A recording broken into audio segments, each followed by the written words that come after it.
पाकिस्तान तनाव जैसे संवेदनशील हालातों में जब पूरा देश अपनी सेना पर गर्व करता है, तब ऐसे जवान और उनके परिवार जो दिन रात देश की रक्षा में लगे हैं, अगर उन्हें अपने ही देश में न्याय के लिए भटकना पड़े तो यह हर देशवासियों के लिए सोचने का विषय बन जाता है। जी हाँ, एक ऐसा ही मामला बिहार के गोपालगंज जिले से सामने आया है, जहां एक पूर्व नौसेना अधिकारी का परिवार अपनी पुश्तैनी जमीन को लेकर न्याय की तलाश में है।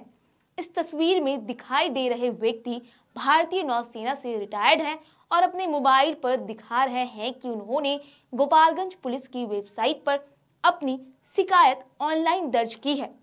दरअसल ये पूरा मामला जमीन विवाद से जुड़ा हुआ है, जिसमें परिवार का आरोप है कि उनकी पुश्तैनी जमीन पर कुछ स्थानीय लोगों ने विवादित तरीके से कब्जा कर लिया है।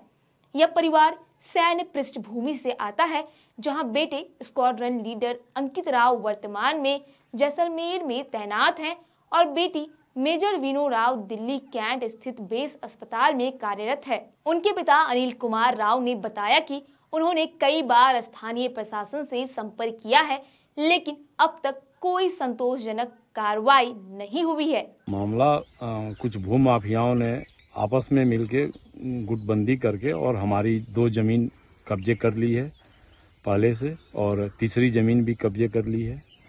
और हाल ही में 1 महीने 1.5 महीने के अंदर 2 जमीन हमारी फ्रॉडुलेंट रूप से उसको सेल कर दिया है। आप शासन प्रशासन के पास गए थे, उन्होंने क्या कहा?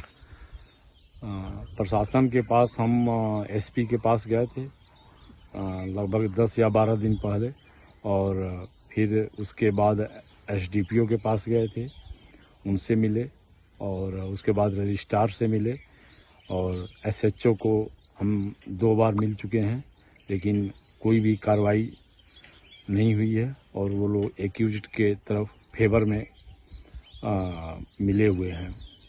और दोबारा भी हम एसपी से मिल चुके हैं और परसों डीएम से भी मिले हैं पहली बार। तो अभी तक कोई कार्रवाई तर्कसंगत हुई नहीं है। परिवार का कहना है कि इस जमीन को लेकर जो भी लेन देन हुआ है वह उनकी जानकारी और सहमति के बिना हुआ है।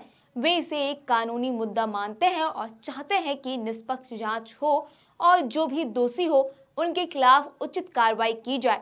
उन्होंने राज्य सरकार, स्थानीय प्रशासन और रक्षा मंत्रालय से हस्तक्षेप की मांग की है, ताकि एक सैन्य परिवार को उनका न्याय मिल सके। अब सवाल उठता है कि जो परिवार देश की सीमाओं की सुरक्षा करता है, अगर उसे ही अपने अधिकारों के लिए संघर्ष करना पड़े तो आम नागरिक को कैसे न्याय मिलेगा।